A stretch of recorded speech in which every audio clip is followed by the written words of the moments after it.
What's up, guys? Welcome back to the channel. We just got out of Napa and I picked up 2 oil filters and a set of copper spark plugs. I ran coppers in it last time. I'd rather run coppers and change them more often versus running iridiums and not change them because iridiums are so damn expensive. And we also picked up 2 plugs, and I've been debating something that I shouldn't have really been debating in the first place, and that is replacing the oil cooler.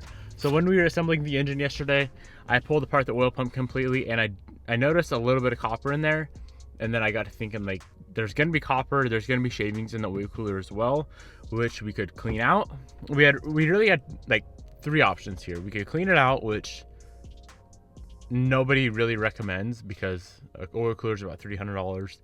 Engine is like very expensive to replace if the copper from the oil cooler makes its way back into the engine, which I'm sure eventually it would. So that was option 1, which I don't want to do that. Option 2 is to order up a new oil cooler. I'm gonna do that eventually, but I decided on option 3 for now because I really want to get this car running within the next few days. So option 3 was just to completely remove the oil cooler, delete it. There are many people that actually just delete the oil cooler and run it like that for life, which I feel like Mitsubishi put the oil cooler on the car for a reason. So I'm gonna just delete it for now, just so we can get the car up and running. We don't have to run any oil through the oil cooler. As soon as the new one comes in, we can get it swapped out. I don't know what brand I'm gonna go with yet. I know MAP makes a really nice one. I run their cooler on the Evo 10, so I may order up one of theirs. That was something that I kind of was thinking about all night, and I'm like, there's no way I'm gonna put a brand new motor in the car with the oil cooler that probably has copper in it from when these bearings kind of got a little destroyed. So that's what I decided on for now. We got all the goodies. We should have every single thing we need to fire up the car now. So I'm gonna go grab a coffee from Bobby like I do every day, and then we can head up north back to the shop and get back to work on this Evo 8. So laid out on the table right here is every single part that we can install, that we need to install before we drop the motor into the car. So we have the valve cover, oil filter, plugs, a few gaskets, thermostat, crank pulley, water pump pulley, the tensioner, power steering pump, clutch and flywheel, exhaust manifold, turbo, upper timing cover. As soon as we get all that on, we should be looking pretty good to get this motor dropped into the car.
This motor is 100% ready to be dropped into the car. Before we throw it in though, we gotta pull it off the engine stand and get the clutch and flywheel bolted on. And we're also gonna be bolting on the transmission. It is a whole lot easier just throwing them in together, but let's go grab the car real quick, roll it down to the shop, get it in here, and then we can get this thing off the stand, get a few things bolted up, and get it dropped into the car.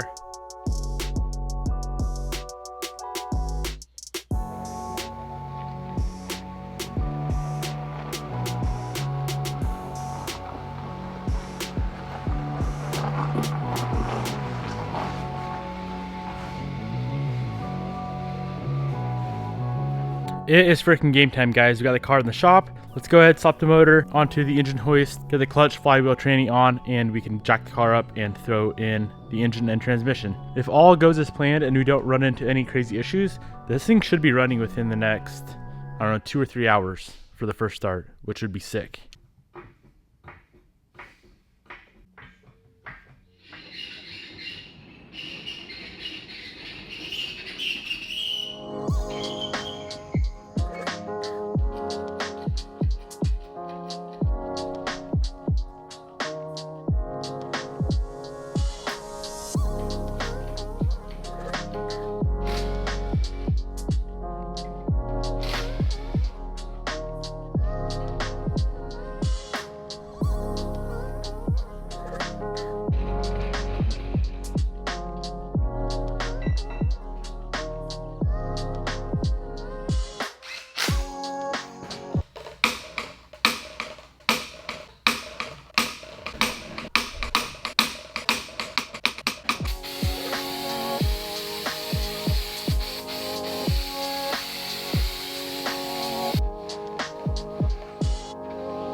So we have the assembly complete. We're gonna slide it under the car on the cardboard and then wheel the engine hoist over, hoist up the engine and train together and slap on the engine mounts. From there, it's game over. It's super simple. We got the transfer case, downpipe, AC, a few other little things, some fluids, and we should be able to fire this thing up.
We are all done with the hard part, guys. We had the motor and tranny in the car. 3 of the 4 motor mounts are on, and we ran into our very first issue of the day, which isn't a big deal.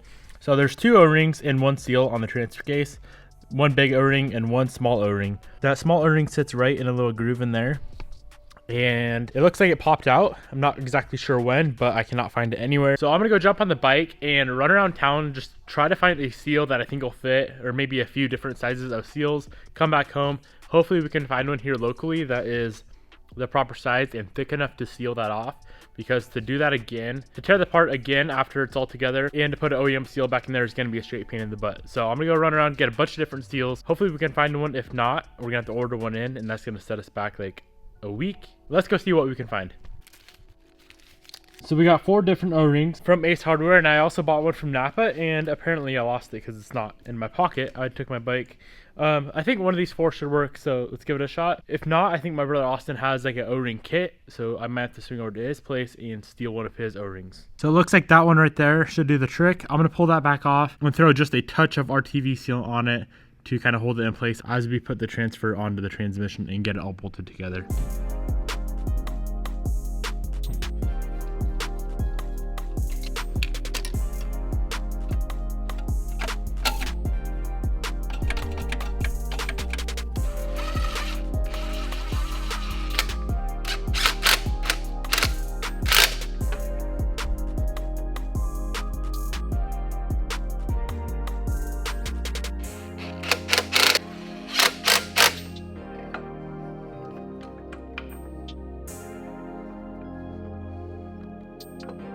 It really sucks we ran into that small issue with that O-ring, because now I don't think we're gonna have enough time to actually get this car fired up.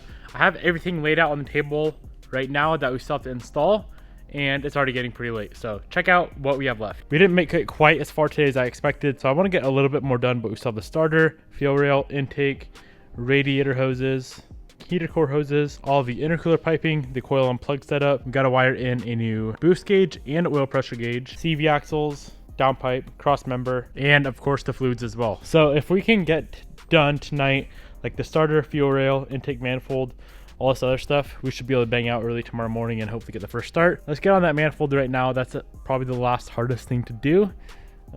Still relatively easy, of course, running a new OEM intake manifold gasket. So yeah, let's slap that guy on, and then we can move on to this fuel rail.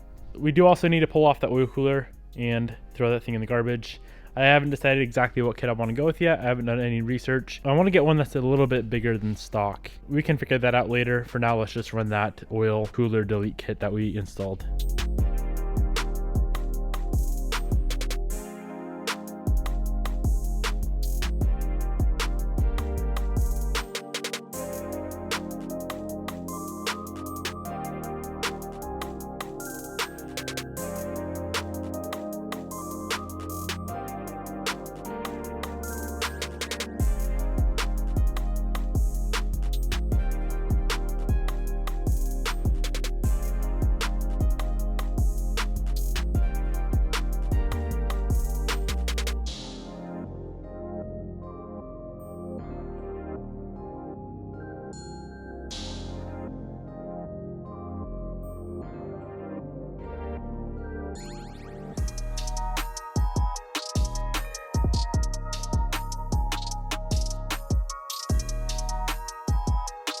All right, guys, I think that is a pretty good stopping point for today. Just a few last little finishing touches in the morning. All the stuff that you see right here. Throw some fluids in it, and we should be able to get the first start on the brand new motor, new turbo in the Evo 8.